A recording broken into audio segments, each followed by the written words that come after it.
Today I'm going to be restoring this 1800s broad axe. As you can see, it is a right bevel axe, meaning the right bevel, it's opposite the log, and there is a flat side that you would orient towards the log that would assist you in making a flat plumb surface.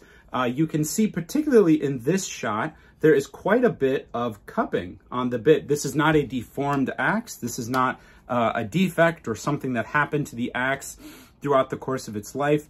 Rather, it's there to help pop off the sections in between the V-notches that you would make on a log as you are hewing.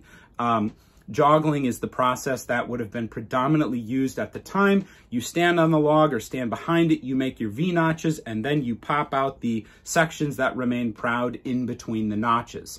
The cupping created a little bit of pressure on either end of the bit, and that would help force off the joggle nice and flush and plumb. So this axe is marvelously preserved. I do believe it is an 1860, a post-1860 axe. For a few reasons, you can see on either end of the pole here, there is steel and then a T. So you can see steel here, and then I believe there's a T. And then it's on the other side too. I believe that would have said, and maybe will say after a rust bath with some evaporust, I believe that will say cast steel. Cast steel usually refers to steel produced through the Bessemer process, invented in the mid-1850s and really standardized all throughout the 1870s and beyond. Some manufacturers did continue to use an iron body steel bit manufacturing process through even the 30s, like Collins in particular. However, mostly axes would have been all steel after 1900. And cast steel was a big, sign of quality. You'd look for cast steel because, you know, if you have a steel bit, why wouldn't you want a steel body? It's more durable, was the thinking. And so they would advertise cast steel.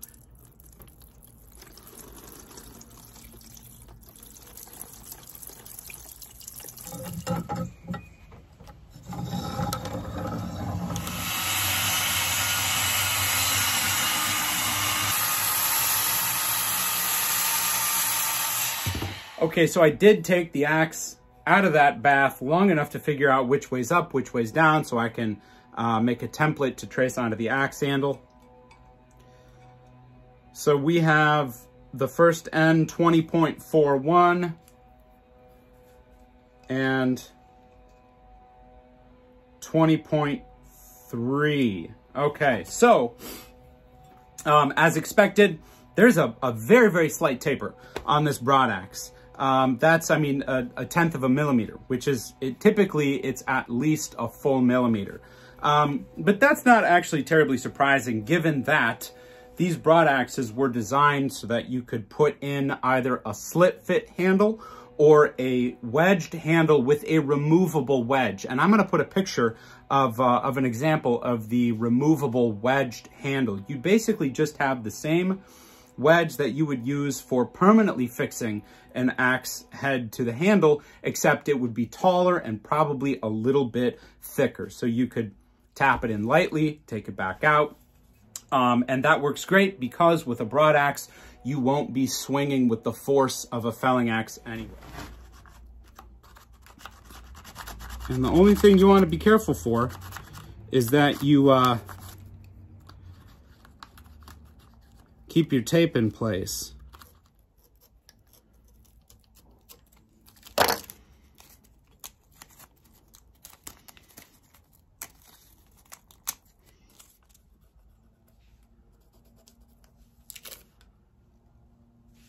So the next thing you're going to want to do is come down the height of your axe eye plus about 1/4 or 1/2 inch. And mine is 4.5. And so that then becomes what will be the shoulder.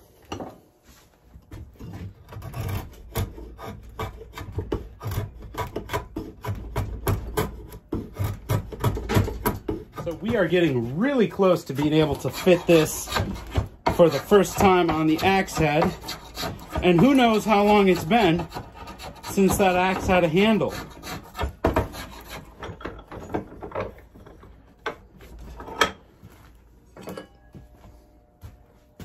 All right.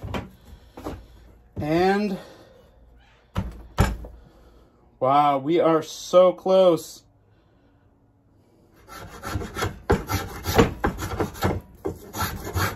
Okay, so this is going to be the first real test fit. I'm going to see how far we can get down the handle here.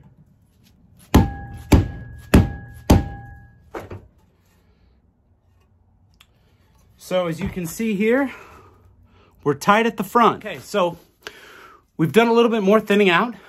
Starting to look pretty good here.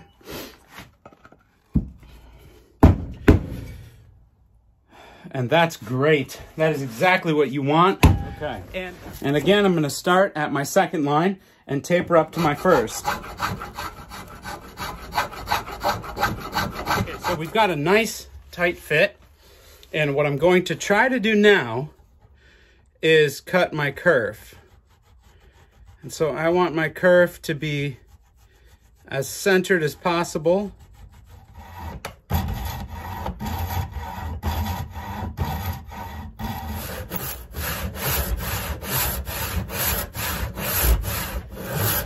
So we are going to set this now. Okay, so we've got our handle ready to go and our wedge ready to go. This is a poplar wedge. Put a little bit of glue on there.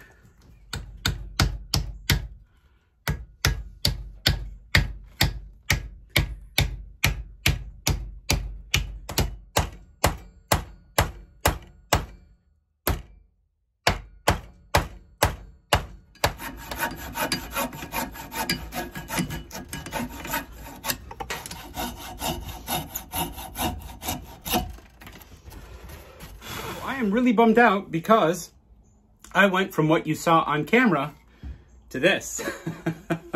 But my phone ran out of storage space, and so I lost a whole bunch of footage. But basically all this shape is taking an axe and biting a curve out of the back. And then a little bit of thinning, that's it.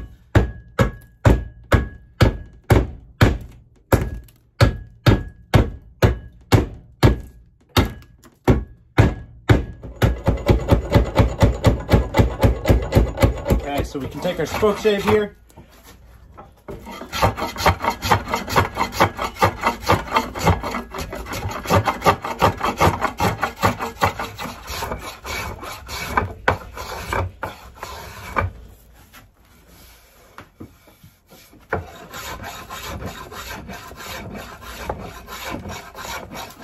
Okay, so this is more or less the finished axe handle. You could go out and use this axe as is. There'd be nothing preventing you from doing that, using a nice poplar wedge here. However, it does help to have an offset handle. I find it is a little bit more forgiving.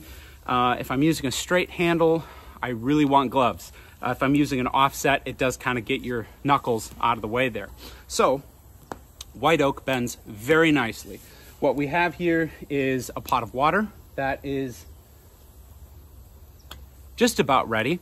And what we're gonna do is take this table here and use that to create our... Okay, so here's the basic idea. I have the head clamped to the table. I have a hickory piece of wood under the axe, probably I'd say maybe a third of the way down the handle. And this clamp is going to stay put. All of the pressure is on this clamp. That needs to be. And as I pour the boiling water onto the spot where I want it to bend, I'm going to successively increase the pressure on the first clamp and then continue to add more. Then I'll let it dry out and sit probably overnight. Okay, so we got the pot of water boiling. And we might as well get started. So you just want to pour it on the handle. And the one thing that I don't want to have happen is it run down all through the eye. And so far we're doing okay here. I'm gonna add my first clamp to the back. We'll just let that soak in.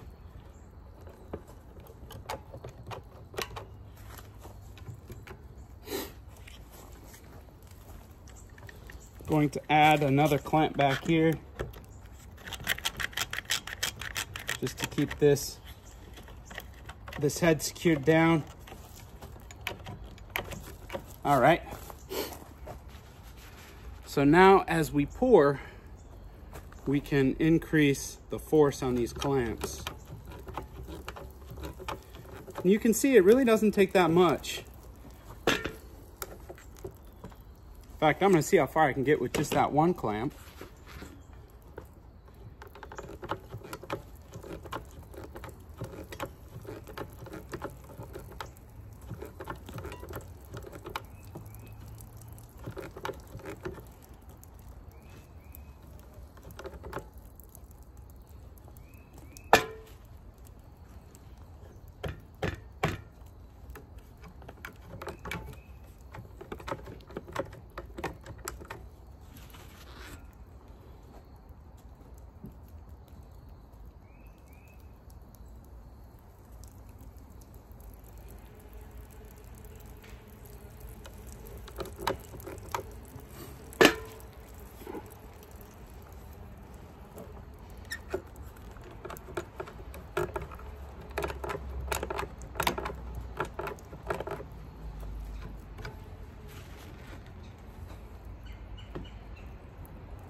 Okay, and slowly but surely, we are getting the shape that we want. I'm going to clamp down until this end of the handle touches the table.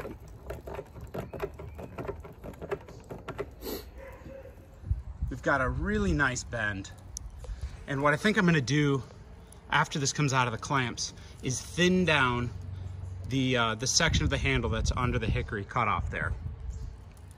That's going to be a really, really nice offset handle once it's all done. So I let this sit overnight. I had it by a fire. I didn't get it hot. I just wanted it to be just a little bit warm to help pull some of that moisture out of there. You do want to be a little bit careful when you're popping these clamps because there is a lot of tension. All right. So you can see it held its shape very, very well. I'm very, very happy with that.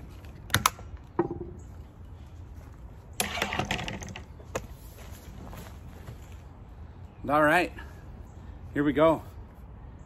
Look at that shape. Very, very happy with that. This is going to be perfect. And you can see the general idea is just to get your knuckles out of the way.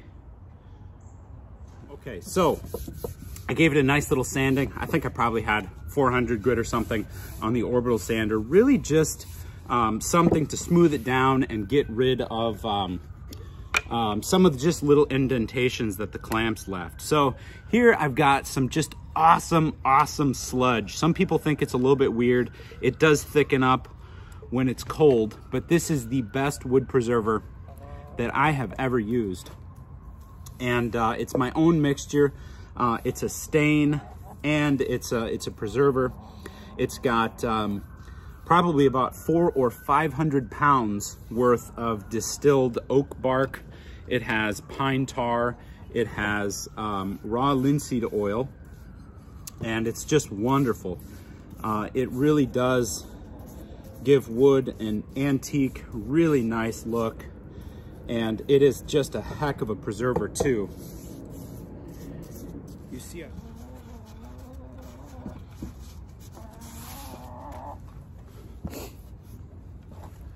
Okay, so here we go. Okay, so got some goats bugging me here. I'm going to start out with a puck, and I really like this axe puck here. This doesn't need a file at all. In fact, this is probably usable right out of the box, but there's a lot more that we can do to that edge. So get some ballast all going there. And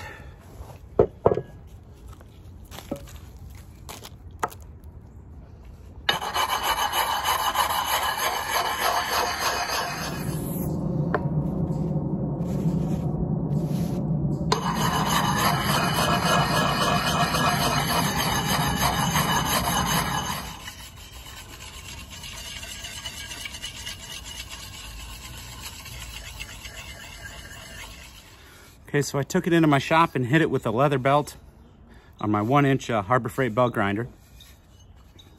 And the edge came out super clean. Didn't have to do any reprofiling. There's a couple little nicks here, sawtooth marks that I could get rid of. But right now I want to keep this as original as possible. And let's go hew. Oh, wow. Okay, it's okay.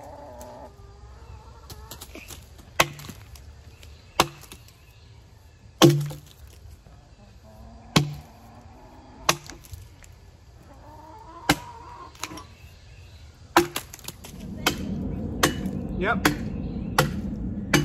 Yeah, you see how it's bent? Yeah. It's bent so I can get my knuckles out of the way.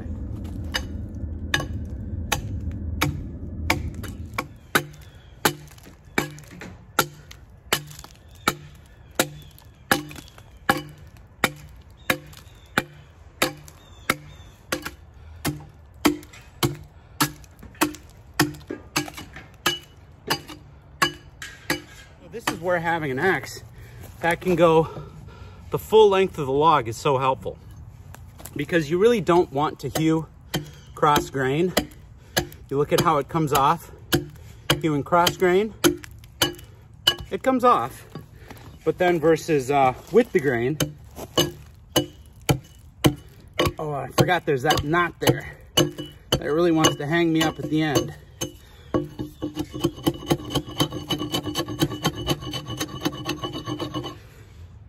There we go. Versus the way the axe really wants to chop along the grain. Whoa.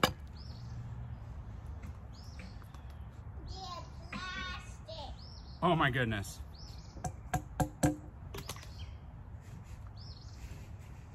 So as you can see here, my line is flush at the end and flush at the end. And that's the most important thing to have when you're hewing a log. This curve here will not make a difference at all. In fact, some barns would have preferred to have logs with a crown like this because it would allow for natural airflow. So everything from here is just making sure the log is plumb and straight and as pretty as you want it to be.